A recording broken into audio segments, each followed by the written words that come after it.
Hello everybody and welcome to Hart Talks. Today we're in Queens, aren't we? We are. This is like the real New York. This Not is that bougie Manhattan stuff. No. This is like hardcore Yeah. Queens, baby. Yeah, and better than Brooklyn. Well, I don't want to get any rival. I don't need any like West Side Story stuff happening. Yeah. I have friends in Brooklyn. Okay. So we'll just say as good as. As good as. Okay. Well, as you can see, this is Charles Sanchez, and people will know Charles. A lot of people that watch my channel will know who Charles is for Merce, the web series that he has, and also for his work in HIV advocacy. He's done loads. He's one of those people that... I'm one of those people. You're one of those people that has done loads of stuff. So welcome. Thank you. It's nice to be here.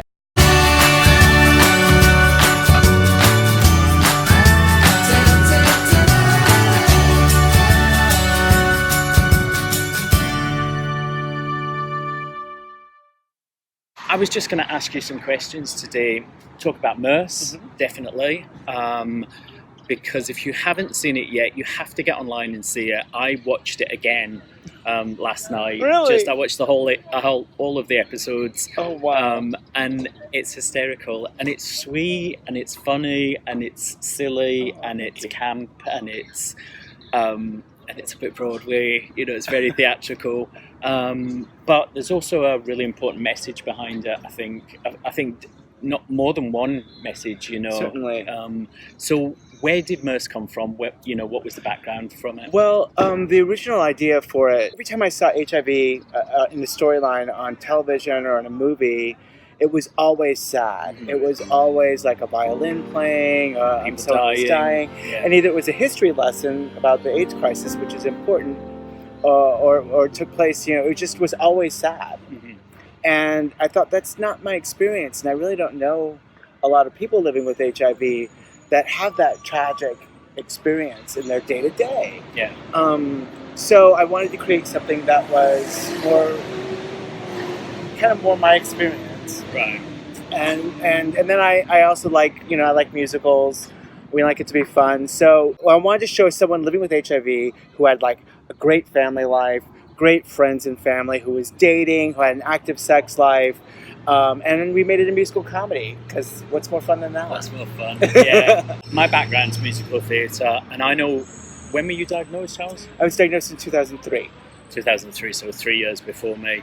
So I know in 2006, being an actor in the UK and having HIV, I could not tell anybody, for the fear of not getting work, not being taken on by an agent, casting directors not wanting. It was still that time. How was it for you as an actor?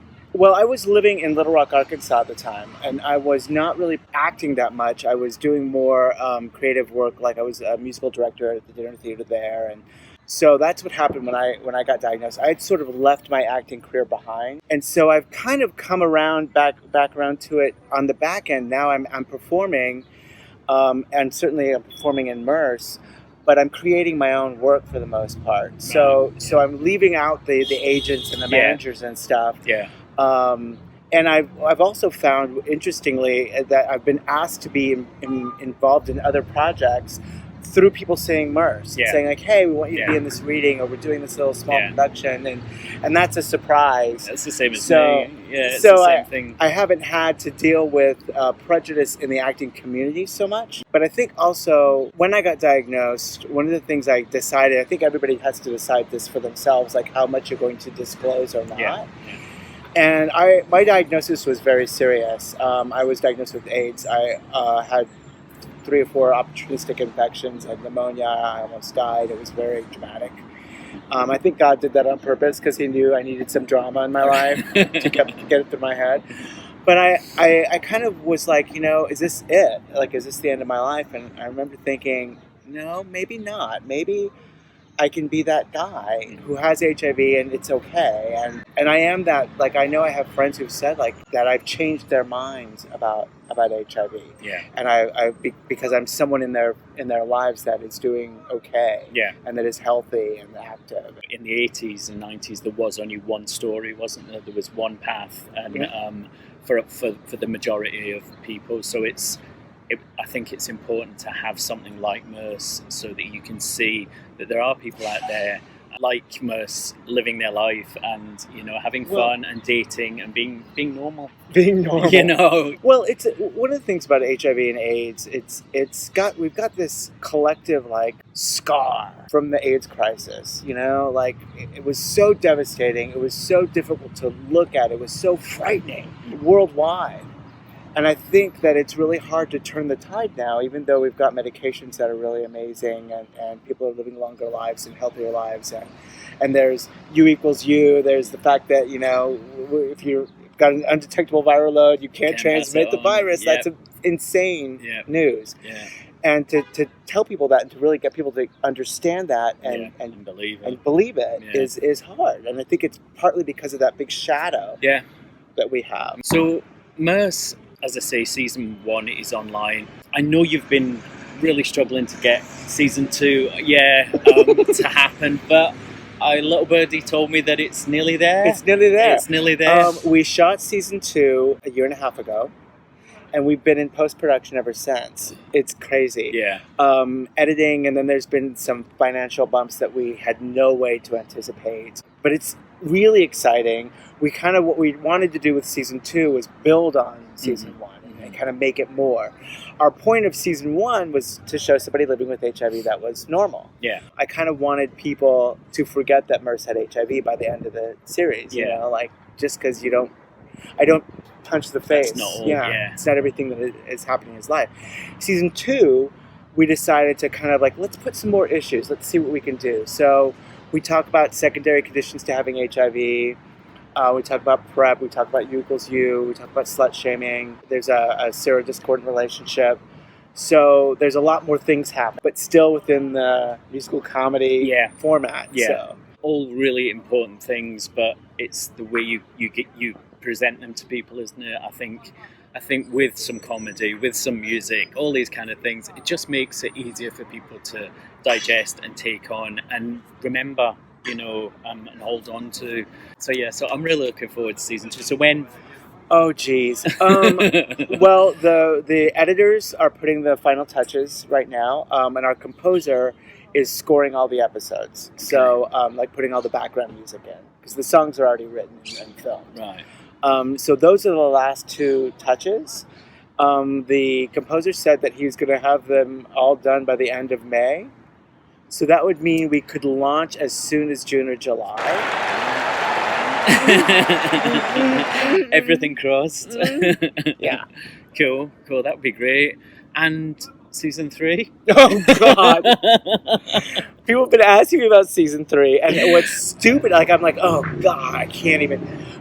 But I have an idea. Right. Like, I have a storyline that I can write. Right. But we funded season 1 and season 2 largely through individual contributions through crowdfunding. Mm-hmm. We did get a little bit of corporate support, but the majority of our money came from people giving us $10, $20, $100, you know.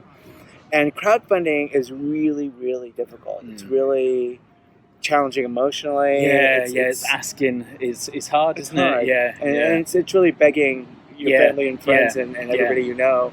And then when you're not reaching the goal, and it's so soul crushing. And now everybody's fundraising for everything. Yeah, for everything. It's my birthday. Help me go to Florida. Yeah. Or it's my birthday. Help me raise money for this charity. And they're all valid, but it just makes everybody's asking for money. Yeah. So if we do a season 3, I think I need like someone rich to write me a check. Yeah. So I don't have to be begging. Yeah, I get that. So if I asked you, when you were told you had HIV in 2003, what was your first thought, your initial thought? Well, like I said, I was diagnosed. It was very dramatic. I had actually been in the hospital for 3 weeks. I'd been in a drug-induced coma because I was so sick and I couldn't breathe and it was terrible. So when I woke up, my family was all around me and the doctor, and I remembered like, what the hell's going on? Like, I really didn't even know what was happening.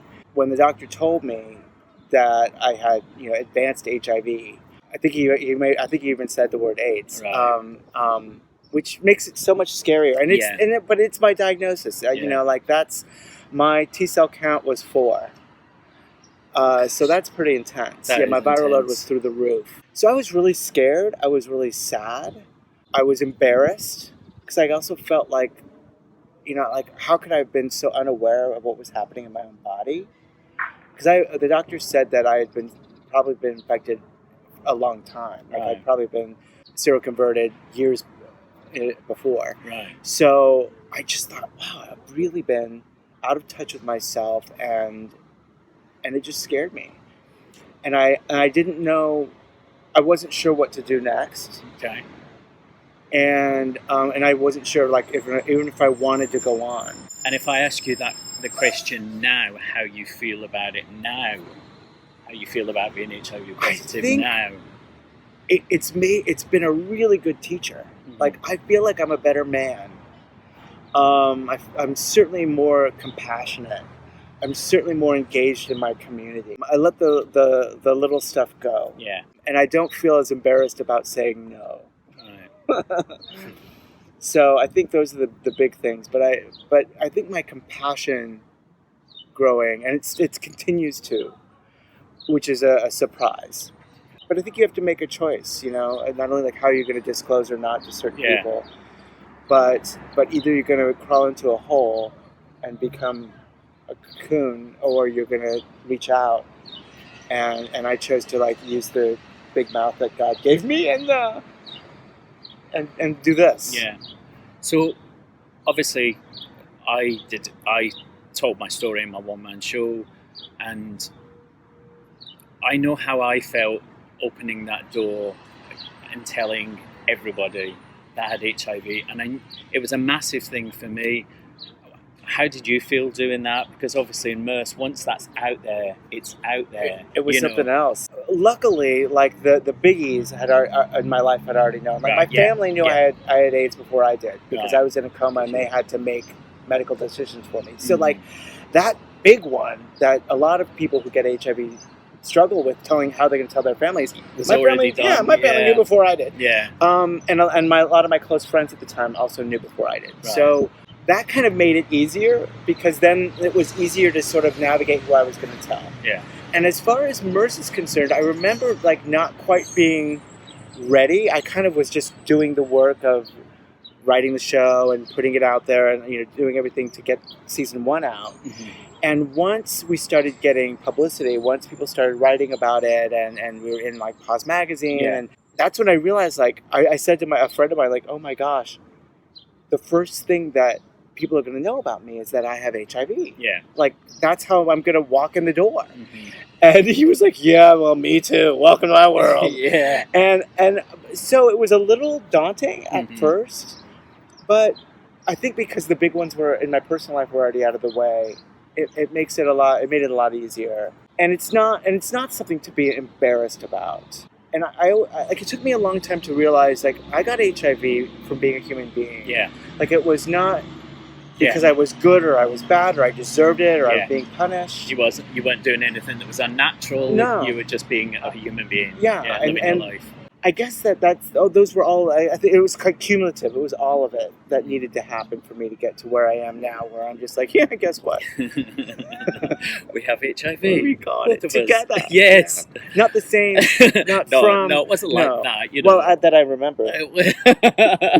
You never know. You never know. I'm going to put all the details for Merce down in the description box. Check it out. It's really fun, and it's just, as a musical theatre person, I'm just like that. Yes, singing, dancing. Hands.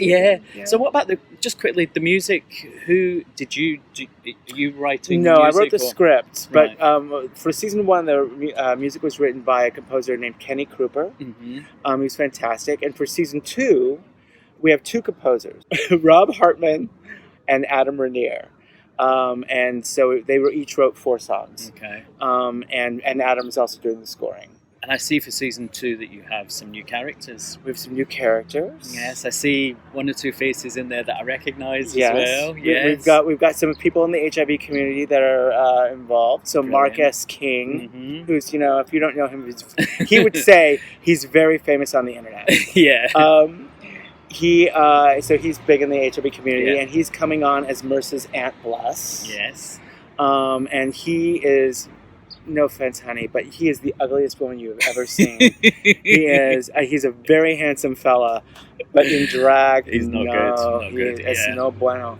We also have some new characters, like Merce's cousin, who we kind of nicknaming Todd the Whore.